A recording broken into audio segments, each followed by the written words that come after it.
In the 2003 Northeast blackout, more people died from their own mistakes than from the power failure itself. Think about that for a moment. When the lights go out in your home tonight, will you make the decision that saves your family or the one that puts them in danger? Most people believe they know exactly what to do during a blackout, but research and real-world disasters tell a very different story. Today, we're revealing the 8 most dangerous mistakes people make when the power goes out, errors that have cost lives and turned manageable situations into tragedies. Understanding these mistakes could mean the difference between life and death for you and your loved ones. Welcome to Crisis Rising, where we prepare you for the unexpected. If you find this information valuable, hit that like button and subscribe so you never miss critical survival content. And stick around, because the #1 mistake on our list is both the most common and the most deadly. Let's start with something that happens in almost every household the moment the power fails. You're sitting there, the lights just went out, and what's the first thing you do? You grab your phone.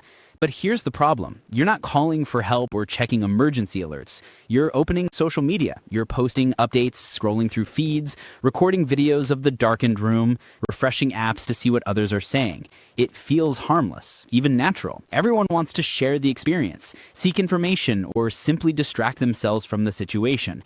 But here's what most people don't realize in that moment. Your phone has just transformed from an entertainment device into a lifeline. In extended outages, cell towers lose their backup power within 4 to 8 hours. That means your ability to communicate gets harder and harder as time passes. Rescue teams have documented countless cases where people couldn't call for help because their phones were completely dead, drained by hours of non-essential scrolling and posting. So what should you do instead? The moment the power goes out, switch your phone to airplane mode immediately. This single action conserves massive amounts of battery by disabling all the background processes constantly searching for signals. Only take your phone out of airplane mode when you absolutely need to make an emergency call or check for critical updates. While you still have a signal, download offline maps of your area. You might need to navigate without internet access. Turn off Wi-Fi, Bluetooth, and location services. Every single bit of power counts now. This is a fundamental mindset shift you need to make instantly. Your phone is no longer a source of entertainment or social connection. It's survival equipment. Treat it with the same seriousness you'd treat a first aid kit or emergency radio. As your phone battery starts dropping, despite your best efforts, panic begins to set in. And this is where people make the next critical mistake. They rush out to their cars, start the engine, and begin charging every device they own. Phones, tablets, laptops, even gaming consoles. Anything with a battery gets plugged into those car charging ports. Hours pass, the engine keeps running, and precious fuel burns away just to keep electronics alive. Here's the reality most people don't consider. In widespread blackouts, gas stations cannot pump fuel without electricity. Most stations have limited backup power, if they have any at all. During the 2021 Texas freeze, thousands of people depleted their fuel tanks trying to stay warm and keep their devices charged, only to discover they were completely stranded when evacuation became necessary. They traded their mobility, their ability to escape, for temporary convenience. Your car isn't an entertainment center or a charging station. It's your escape pod. In a serious emergency, that vehicle might be the only thing standing between you and a life-threatening situation. Guard your fuel like the precious resource it is. If you absolutely must charge something, charge only the most critical devices and do it as quickly as possible. Better yet, invest in portable battery banks before an emergency happens. These can keep your essential devices running without sacrificing your ability to evacuate when you need to. Think ahead. Don't trade your freedom of movement for the ability to watch another video or play another game. Preparedness means prioritizing what truly matters. Now let's talk about what happens inside your home when the power goes out. The air conditioning stops, and within minutes, you start feeling uncomfortable. The natural instinct kicks in. You want fresh air, you want airflow, so you start opening windows. You open doors, you pull back curtains. It seems like the obvious solution to make the situation more bearable. But this action is destroying your home's ability to maintain a stable temperature. Your house has what's called a thermal envelope, the barrier between your controlled indoor environment and the outside world. When the power is on, you don't think about it. But the moment that power fails, your thermal envelope becomes one of your most valuable survival assets. In summer, opening those windows lets hot air flood inside, making it impossible to cool down without power. Your home rapidly matches the sweltering outdoor temperature, and you've lost your refuge from the heat. In winter, the situation is even dangerous. Precious heat escapes through every opening you've created, and your home quickly matches the freezing temperatures outside. During the Texas freeze, many casualties occurred specifically because people lost control of their indoor climate by opening windows too soon. So what's the correct strategy?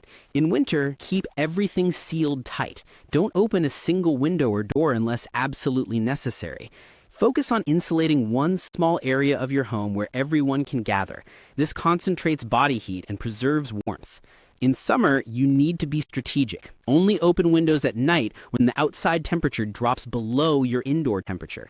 Let that cooler air in, then seal everything up before dawn. Never open windows during the heat of the day.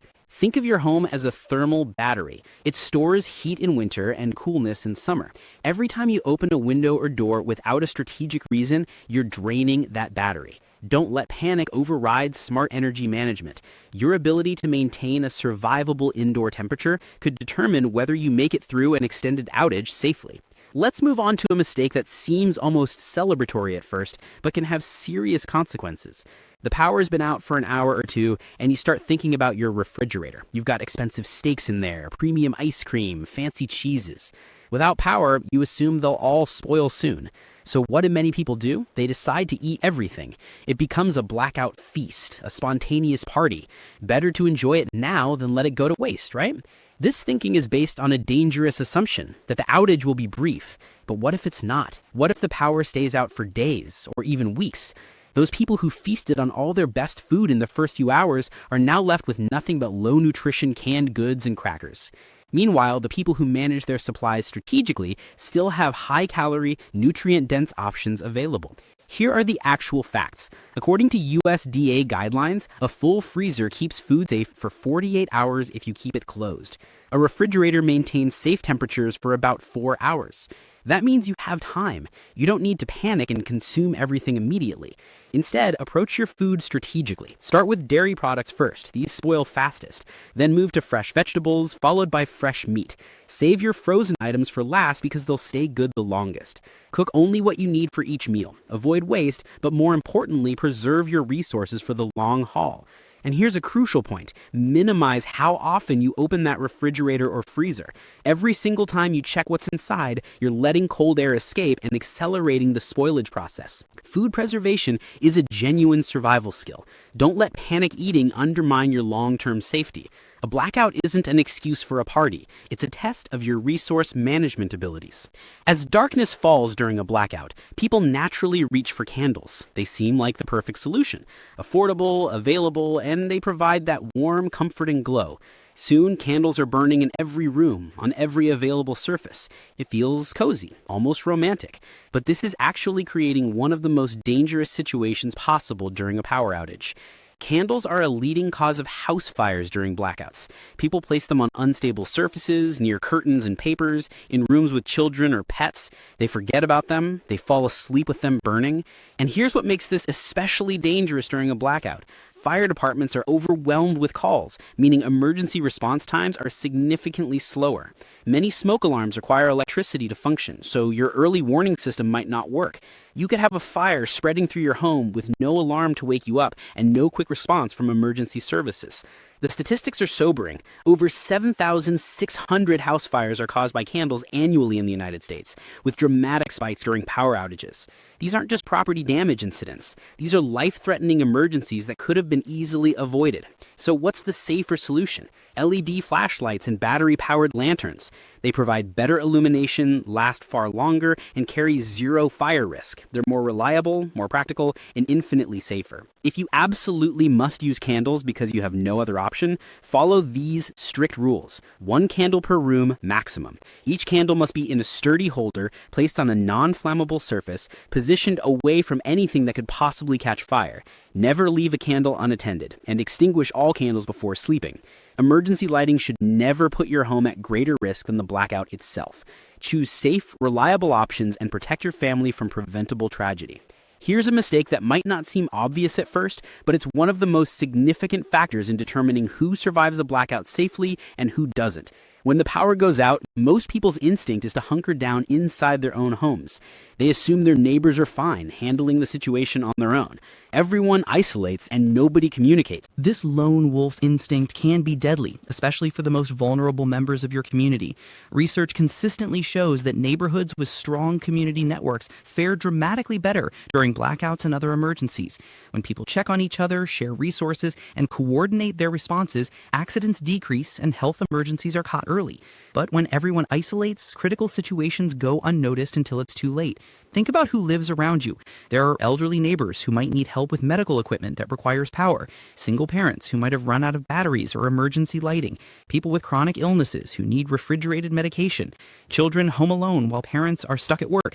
These people might be in genuine danger while you're sitting comfortably in your own home, assuming everything is fine next door. The power of community becomes exponentially important during crises. So what should you do differently? Check on your neighbors, especially those you know have medical needs or live alone. Share resources, pool your battery-powered radios, ice, and emergency supplies. Create a check-in system by exchanging phone numbers and identifying who has generators or extra supplies. Designate someone to monitor the most vulnerable residents. Survival isn't an individual sport, it's a team effort. Don't let isolation turn your neighborhood into a disaster zone when cooperation could keep everyone safe. Build these relationships before an emergency happens, so when the lights go out, everyone knows exactly who to contact and how to help. Now let's talk about a mistake that might seem harmless, even enjoyable in the moment, but significantly increases your risk during an emergency. Some people see a blackout as an unexpected break from routine, an opportunity to relax, light some candles, and open a bottle of wine. The evening takes on an almost festive atmosphere. After all, there's nothing you can do about the power being out, so why not make the best of it? Here's why. Alcohol impairs your judgment and slows your reflexes at exactly the moment when you need to be sharp and alert. Critical mistakes become far more likely when you're intoxicated. You might not notice warning signs of danger. You might make poor decisions about using generators, candles, or other emergency equipment. Your reaction time to sudden emergencies like a fire, a medical crisis, or an evacuation order becomes dangerously slow. But the problems go beyond impaired decision-making. Alcohol reduces your body's ability to regulate temperature, making you more vulnerable to both heat stress and hypothermia. If you're dealing with extreme temperatures during the blackout, alcohol makes your situation considerably worse. Alcohol also causes dehydration, increasing your water needs at a time when clean water might be scarce or difficult to access. Emergency rooms consistently report increased incidents during blackouts when alcohol is involved. People injure themselves in the dark, make mistakes with emergency equipment, fail to recognize medical emergencies in family members, or create dangerous situations they would have avoided while sober. The first 24 hours of any blackout are absolutely critical. This is when you need to assess your situation, secure your resources, connect with neighbors, and establish your survival strategy. Save the celebration for when the crisis is actually over and everyone is confirmed safe. Your focus during a blackout should be on survival and protecting your family, not on recreation or relaxation. Stay sharp, stay alert, and save the drinks for when the lights come back on. We've reached the most dangerous mistake of all, the error that has caused more casualties and suffering than any other during major blackouts. And the truly frightening part is that it's also the most common mistake people make. We're talking about the wait and see approach. The power goes out and most people immediately assume it will come back on within a few minutes, so they wait. 10 minutes pass, then 30, then an hour. They still don't take any action because surely the power will return any moment now. They don't fill water containers, don't charge devices, don't check their supplies, don't connect with neighbors. They just wait, watching the clock, expecting normalcy to resume. By the time it becomes clear that this is a serious extended outage, the window of opportunity has slammed shut. Stores are mobbed with desperate people or have already closed. Gas stations have run out of fuel or can't pump without electricity. Cell towers are failing, making communication nearly impossible. Emergency services are completely overwhelmed and can't respond to non-critical calls. You've gone from a situation you could have managed to a crisis you're now trapped in. History proves this pattern over and over. In the 2003 Northeast blackout, the people who fared best weren't the ones with the most supplies initially. They were the ones who acted immediately, regardless of what they had. They filled bathtubs with water in the first 15 minutes. They charged every device while cell towers still had power. They secured their homes and connected with neighbors before confusion set in. There's a concept called the golden hour, and it applies to blackouts just as much as it applies to medical emergencies. The first hour after the power goes out is your most valuable window for preparation. Here's exactly what you should do in that first hour every single time the power fails, regardless of how brief you think it might be. First, fill every water container you own. Fill bathtubs, sinks, pots, bottles, everything. Water systems often fail hours after the initial power loss, and once they do, you're left with nothing.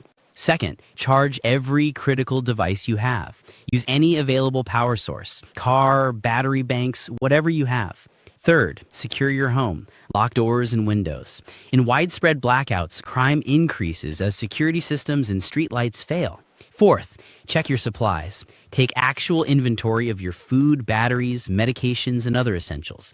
Know exactly what you have and what you're missing. Fifth, connect with neighbors immediately. Share information about what you know, pool resources, and establish communication plans. Sixth, gather emergency information. Find out the scope of the outage, the expected duration, if known, and any emergency instructions from authorities. Do all of this in the first hour, even if you're 99% sure the power will return quickly. Because if you're wrong, if this turns into a multi-day or multi-week crisis, you'll have used that golden hour to give yourself and your family a massive survival advantage. It's better to overreact to a short outage than to underreact to a long one. Every minute you spend waiting is a minute of preparation lost forever. The people who survive extended blackouts aren't lucky, they're prepared. And more importantly, they're decisive. They don't wait to see how bad it gets. They assume the worst and act accordingly from minute one. This mindset shift from reactive to proactive is the single most important factor in blackout survival. So let's talk about building that survivor mindset and turning all these mistakes into actual survival skills.